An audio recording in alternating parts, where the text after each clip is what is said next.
मैं निवेदन करूंगी, बार बार क्यों टोका जाता है महिलाओं को, उसके पीछे कारण है। आप सोने की भांति हो। वो कहती कि पुरुषों को भी टोकिए, ये भी तो शॉर्ट्स पहन करके गली में वॉकिंग करने के लिए चले जाते हैं, हमें ही क्यों टोका जाता है? तो ध्यान देना, इसके पीछे बहुत गहरा रीजन है, शायद आप समझ पाओ।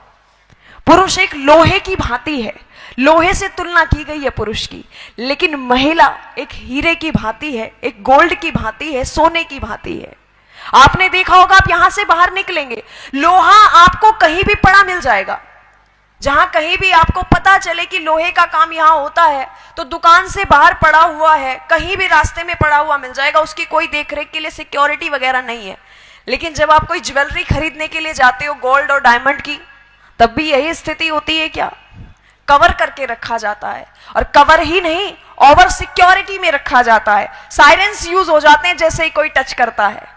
लेकिन यहां स्थिति विपरीत आई, आप सोने की भांति हो। और मुझे समझ नहीं आता कि हमें छोटे ड्रेसेस पहनने में ही क्यों स्वतंत्रता चाहिए? हमें पढ़ने के लिए स्वतंत्रता क्यों नहीं चाहिए? हमें बाहर निकलने के लिए स्वतंत्रता क्यों नहीं चाहिए? हमें कुछ अचीवमेंट्स लेने के लिए स्वतंत्रता क्यों नहीं चाहिए? क्या छोटे कपड़े पहनने से ही स्वतंत्रता मिलेगी हमें?